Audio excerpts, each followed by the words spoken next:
Warning, this episode contains brain food that will lead to improved emotional and social intelligence.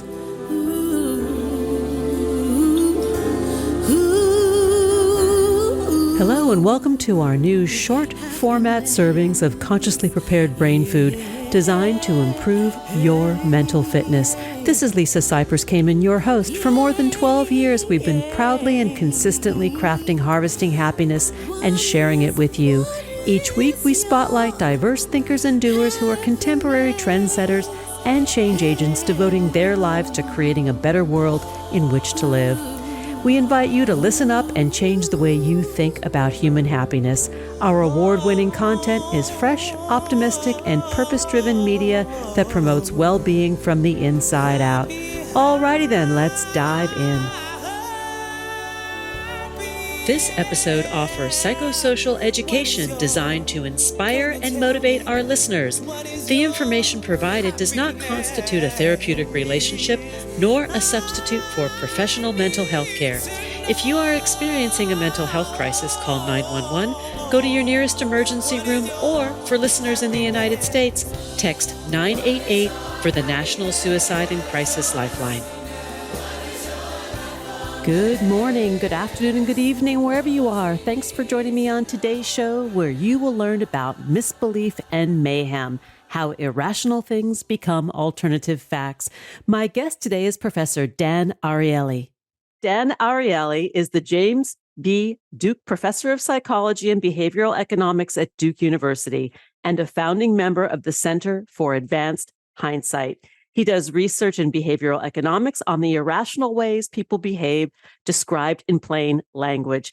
Dan has written New York Times bestsellers, including Predictably Irrational, The Upside of Irrationality, and The Honest Truth About Dishonesty. His most recent book, which I'm super excited to talk with him about, is Misbelief, What Makes Rational People Believe Irrational Things. And it's now available wherever books are sold. Welcome back, Dan. Thanks for joining us on the show today. Lovely to be back. Let's talk about your personal experience with COVID and the accusations that were going on around you and what sparked your interest in misbelief. I think the right way to describe it is, first of all, to describe the high I was in during COVID. And the reason was that all of a sudden social science was unbelievably important. Everybody wanted to understand something. Do fines work? How can we get people to wear masks? What do we do with distant education? How do we give money to people who are on furlough? All of these questions. And I basically kind of, with two phones and my computer, trying to answer questions from all over the world. And I feel I'm the most useful I could have been. And I'm so, of course, there's lots of terrible things happening, but I feel I'm doing my best. And all of a sudden I get an email in July and it says something like, Dan, what happened? How have you become this person? And I answer, how? What happened? And I get lots of links. I'll just describe one.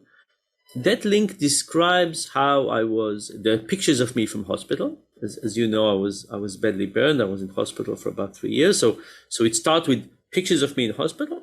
And then it says that because I was badly burned, I started hating healthy people. And that's why I joined...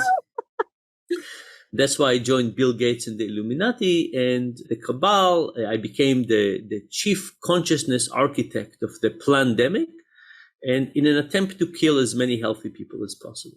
And there were lots of other stories, but you get the basic story. And I had two periods. I had about a month in which I just tried to argue with these people and convince them about what I was really doing. I thought that everything I was doing was for the better of humanity every moment. And I tried to convince them. I failed. And it took me a month to admit defeat, slow learner. And then I spent the next 2 years in some of the darkest corners of the internet, talking to people, looking at information and so on, and trying to understand this machinery. Because here's the puzzle. We all have people in our circles that 5 years ago we would have said, these people are just like us. And today we're saying, I don't understand how we're both human beings, both seeing the world in the same way. How can that be? And the story of this book is really the story of this process that people go through, and they are the same. and we're not immune from misbelief. And what is the process that they've gone through to make them so different? It also holds some of the keys to making things better. I want to just say something about misbelief and us all being vulnerable to misbelief, because I think that's correct. And that's where like the human condition applies to all of us. It's like just where that misbelief begins to focus, right? Externally, internally. So it's actually both, right? So the misbelief is both about believing something that is not true, that the majority of experts, majority of people don't believe, but it's mostly about an internal state. It's mostly about saying this is not just something. So I'm in California now. So let's say I believe that kale is not that good or healthy or whatever. It wouldn't be. I wouldn't call it a misbelief because it's not going to be central to my personality, to my identity, to my existence, and it's not going to be the lens through which I'll look at everything else. But for misbelief to be a misbelief, it needs to become something central in people's identity and a way from them to view the world from that perspective. So if somebody, for example, believes that the earth is flat, it's not just that the earth is flat. As I say, maybe it's flat, maybe it's not. No. It's central, and it includes all kinds of other elements. NASA is hiding things. All schools are teaching the wrong thing. It's a set of beliefs from which they view everything else. So that's important. Let me ask you just one clarifying question about that. As you're speaking, and we're talking about it seems to me we're also talking about self-identity, right? That once these kinds of beliefs take hold, and it's part of the internal structure of our self-esteem, right? That there's self-esteem tied to it, and being part of a group that shares those same beliefs. So then it takes on more power. So the groups come later. So you're absolutely right. But I had all kinds of observations. But what I call the funnel of misbelief is this machinery that changes people. And the starting condition, the breeding ground for this misbelief is stress. Yeah. And it's not the kind of stress that says, I'm really busy today, I don't know how I'll finish my work. It's a stress that says, I don't understand the world. Something is not going well. I'm not getting my share. Other people are being treated better. I'm not. We don't know exactly where it's coming from. It could come from violence in the country. It could come from health. It could come from finance, relationship. But we have this stress. And now what we do is we have an urge to explain the world. We have an urge to tell a story. And this story has a couple of interesting elements. One is we want a villain. Why? Because we don't want to be, it's not my fault. Right. We need a villain. And we actually want a complex story. Now, usually we want simple stories, but here we want a complex story. Why? Because if I feel not being treated well and so on, I feel like I'm an underdog. And if now there's a complex story that I understand, but most people don't, now I'm in a position of power. So misbeliefs are not for nothing. They are a response to a real need. Now, the real need is stress. We would have preferred if people did yoga or took Xanax, right? or breathing or something. But it's not the right solution we would like, but it's a solution for a problem. So people are stressed. They don't understand what's going on. They need a story. They need a villain. They need a complex story, and they find one. Now that's the first part. And then there are three other parts. So we said stress is the breeding ground. Then we have cognitive processes that help usher this process. Then we have personality processes that help. And then the final thing, the thing that seals the deal is, as you said, the social element. And when people and I use the term the funnel of misbelief, also because I want to convey the idea that in the early days, when people are just starting to play with these ideas, it's easier to get them out. But if we wait until they hit the social element, and now most of their friends are in that world, getting them out is going to be incredibly difficult. Yeah. As I think almost everybody listening to this show will be able to identify at least one person, if not more, in their circle that meets this criteria. And the book really it reads first about a story about them. But then it's also a story about our own beliefs. Because if we start examining our own beliefs, we see that we're not perfectly immune from No. misbeliefs ourselves.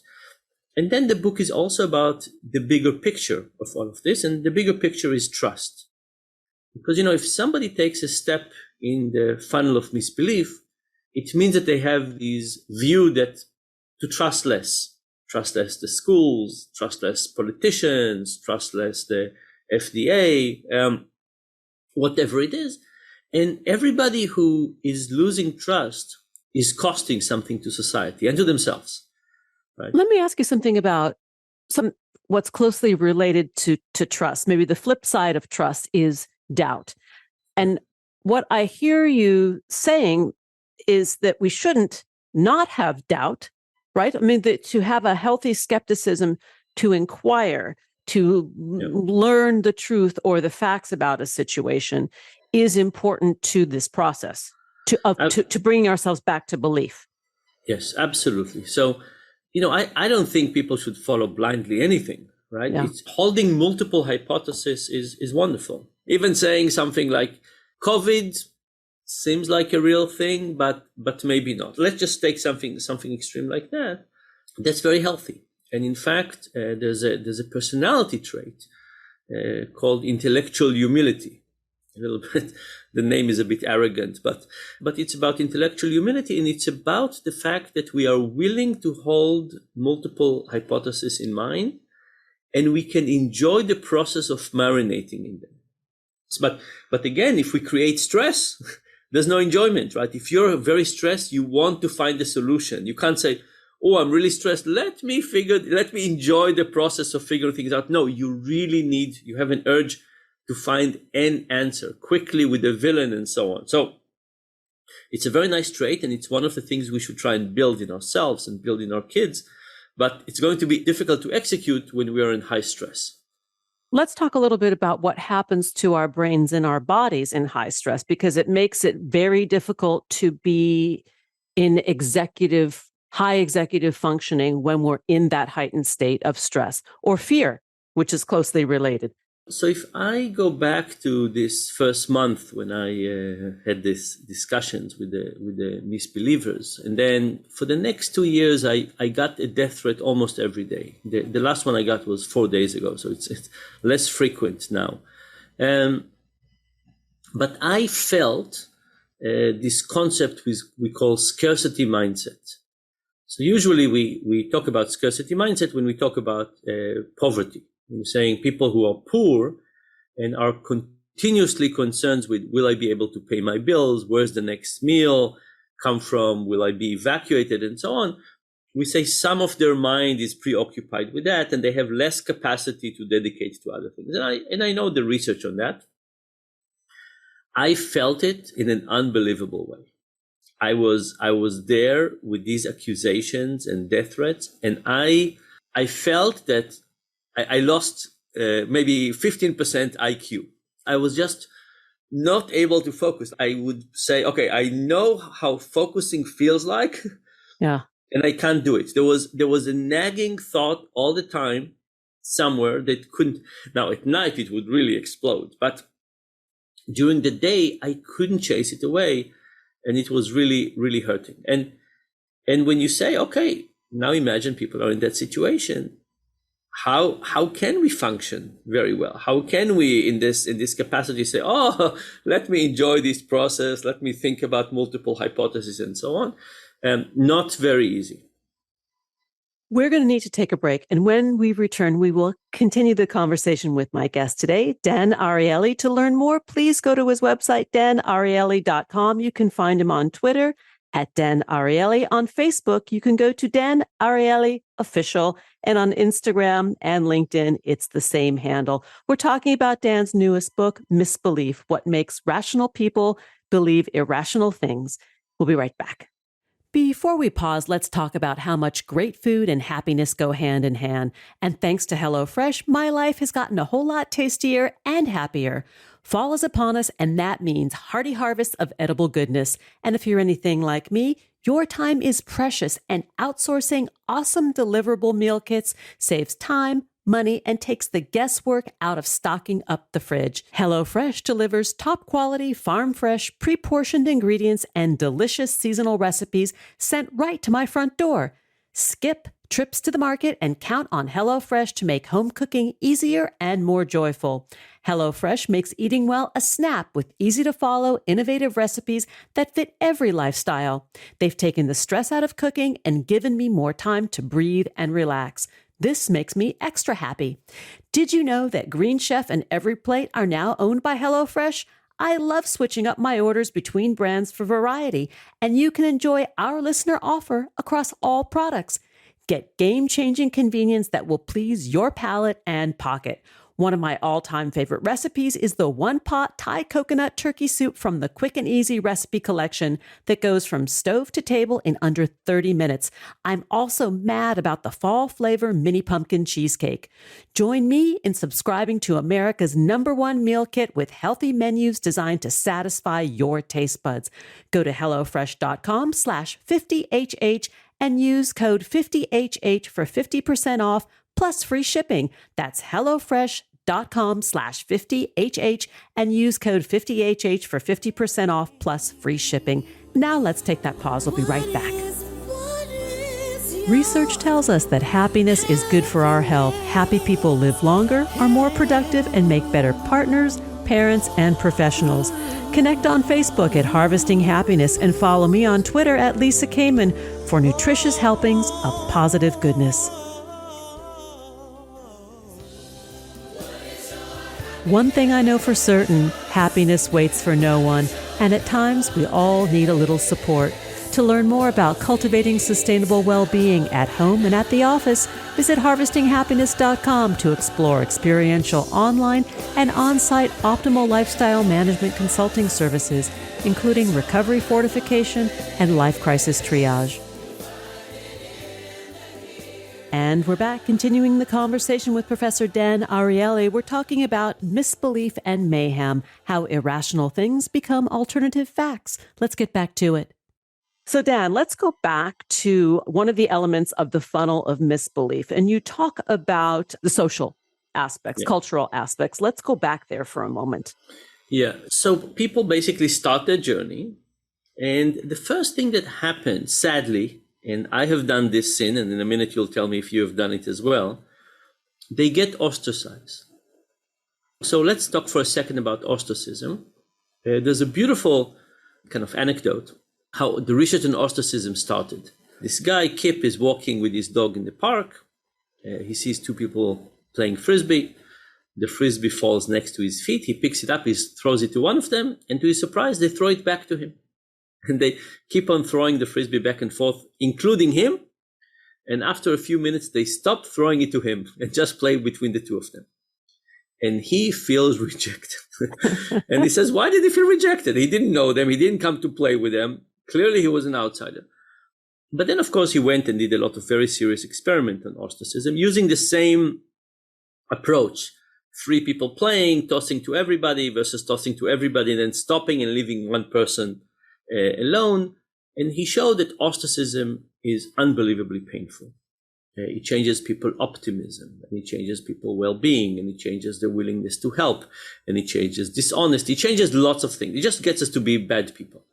And when I said I'm guilty, when I have met people in my circles in the beginning who started expressing opinion that I thought were misbeliefs, I did not show enough empathy to them. I made fun of them. Not fun, but I basically said like things, how can you possibly believe that, right? It wasn't, and when we make small joke at somebody, they don't see it as a small joke. They see it as a big joke. So the first thing we need to understand that probably many of us, without intention, have taken people in this very fragile state when they're just trying to explore alternative ideas, and instead of showing them empathy, we chase them away. And what do? They go to where they can find like-minded people. And if you think psychologically and you say misbeliefs fulfill a function, these groups also fulfill a function. There was one guy who posted a very long post about Nuremberg Trials 2.0. And he said that there will be Nuremberg Trial 2.0 for the people who made crimes against humanity during COVID. And I was one of the people who was going to be trial. And he kind of went through my accusations, and then he ended the post by asking whether people think I should get life in prison or public hanging. And, there's lots of discussion about 1,000 comments. People go back and forth.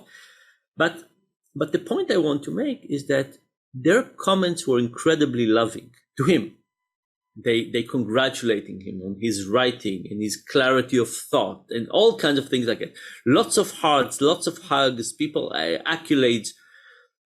Now, it's not for nothing. There's a lot of support in those groups because these people need support. They're getting less in the physical world, and they find their ways. And then there's other interesting and important social element. One of them is that people have to become more extreme. Imagine you're in a group with 100 people that all share your opinion. And imagine that you say something standard, whatever it is. It could be about being vegetarian or about Trump or about gender, but you say something standard. You're not going to be elevated to a leadership position in the group. Nobody's going to pay attention to you. When would you get attention? When you say something extreme. In fact, maybe something so extreme that it's not true. But by saying that, you basically are marking your loyalty to the group, right? It's no longer about the truth. It's about saying, look what the Democrat, Republican, vegan, whatever I am, I'm expressing this incredibly extreme opinion. And then, of course, extremity continues because that's not the last comment and other people would continue. Well, this touches upon the sort of a basic human need of belonging and connection. And if you're disconnected in your circle or in the society in which you live, this process of becoming part of another group, whether it's misbelief or belief, it does make sense. It explains it rationally. But again, we're having a rational conversation in a rational moment. That's right. And there's another important element to this social thing, because when we think about resilience and we think about having social support from the people, we depend on and care and love and so on, that's a very good antidote to stress. Think about how much stress we can handle when we feel loved and supported and so on. And of course, in COVID, some of that social support went away because we didn't have that closeness of being able to share things with other people in that way. So, and that's another important component. As a society, we have less social connections. We have less resilience. Even the increase in inequality is reducing resilience. Just think about, how likely are people going to go to the neighbors and ask for a favor or help? As inequality increases, the likelihood of that goes down. So we, in addition to the stress, we have other things that are causing it, like reduction in resilience, and that's exactly what we need. And we need more resilience. Exactly. We need more resilience. And you talked in the earlier segment about rebuilding trust. And I don't want this episode to appear as though we're being pessimistic, because I think we're both quite optimistic in many ways. So talk a little bit about how we can learn to rebuild trust. Yeah. So before that, I'll say something about optimism and pessimism. When I started the book, I thought I'll have a chapter for solutions. I don't have a chapter for solutions. I have little things throughout the book called Hopefully Helpful. But I do think that there are solutions out there. There are going to be many. There's not going to be one. And it's urgent. We do need to start with it soon. We're just starting a new election season. Now. And so on. But how do we rebuild trust? The first thing we need to do is we can't start building trust by fighting with people. The moment you come to people in an antagonistic view, there's no way to build trust. So here are two tricks for that. And in both of those tricks, you want to come at people from their perspective. So imagine we meet at a family dinner for Thanksgiving. And instead of attacking you, I say, what would it take to change your mind? Right? This is not attacking. I'm purely curious and interested, and I want to understand, and we explore it. So that's one approach. The second approach is slightly more detailed. It's based on the idea of something called the illusion of explanatory depth. And the illusion of explanatory depth, one demonstration I did was with the flush toilet. I asked people, do you understand how a flush toilet works? And people said, yes, on a scale from, whatever, very much. I said, great. Luckily for you, I have all the pieces of a flush toilet. Please assemble it. And as you can imagine, nobody could assemble it. And after people couldn't assemble it, I said, and how well do you think you understand the flush toilet? And people said, not that much. Now, the principle here is that we hold confidence that is unjustified in most things. And one way to break it is not to bombard people with new information. Here's a paper about, no. Help me understand how this works. So we did, for example, in the context of the elections. You think that the elections were stolen? First of all, how do elections really work? How does it work? And where would it fit? Where would most people can't tell you how they really work because we don't teach civics in our classrooms anymore. So how would we know? So and then you say, okay, so how does the stealing exactly work? Where would it be? And you mentioned in the beginning that healthy skepticism is important and holding multiple hypotheses. And what it means is that we want people not to hold these beliefs in very, very high certainty. The moment the certainty goes down, that's an incredibly healthy process. And by the way, you can do this exercise in almost everything. Draw me a bicycle. Are you sure this is how a bicycle works? Tell me how a zipper works, how a lock works. And of course, for invisible things, our unjustified confidence is even larger. How does love work? How does love, how viruses, how elections, how democracy, how money, happiness works. So, when we think about how do we create these conversations, it's important not to attack, but to come from their perspective and go on a journey together of rebuilding. The other thing I would say is that, who needs to take the first step? So we all know that when we meet somebody, if we want them to tell us a secret, the first thing to do is we need to tell them a secret. You basically give them the power. You say, I trust you. That's the first step. I'm giving you doomsday weapon. Here's a terrible secret about me that I don't want anybody to know. I'm giving it to you. Now I'm giving you power. Yeah. And that's that. And we all know it instinctively in terms of telling a secret. It depends on other things as well. It works on other things as well. So, if you think about government and citizens, who should take the first step? I think it's the government. It's a little bit irresponsible to ask the citizens to go first into trust rebuilding. If you think about this next election cycle, we're not starting from zero. We're starting from when we left the last one. Yeah. Not a particularly good place. At a very elevated, agitated place. Yeah. Yes, indeed. And it's true for all the institutions. It's true for us as society. So I think, yes, we do need to take the first steps into building trust. I think companies need to do it. I think farmers need to do it. I think institutions, FDA, the World Health Organization, the government. I'm not saying that they've done anything bad, but I'm saying we are at a time of low trust.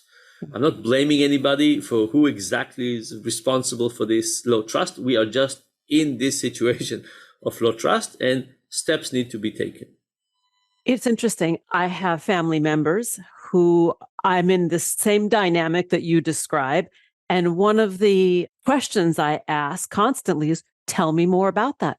Just because I'm so curious how one could go from sort of measured and balanced to off the rails based upon the information that they're getting in their circles. And the relationship with that person is more important than the disagreement. And I think that's another area that we can look at. Yeah, the challenge with that. So one approach is to say, I'm not going to change your mind. Let me just be friends with you. And there's some benefit for that because you provide support and resilience and so on. The downside of that approach is that the moment people adopt the framework of misbelief, they're likely to get deeper and deeper into it. Because if you start mistrusting, so I was on some radio show the other night, and I talked a little bit about this, and somebody after the show wrote me and said, "What do you think about this salmonella outbreak?" I said, what salmonella outbreak? They told me. And I said, okay, I think sometimes bad things happen. That person was sure it was done on purpose. You and I, wow. You and I think that lots of bad things are happening in the world, and lots of mistakes happen, and people text and drive, and lots of things happen. But we don't see any only one of these instances as a proof that there's an evil entity out there. And by the way, this was one night when I realized that. I realized that the misbelievers are really suffering. If you wake up in the morning and you believe in God, you believe in mostly a good entity. Sometimes there's a devil, depending on the particular religion, but it's mostly God, mostly good. If you're a misbeliever and you think that there's a cabal out there to get you in some version and poison your kids and reduce fertility and all kinds of things, that's a terrible way to wake up.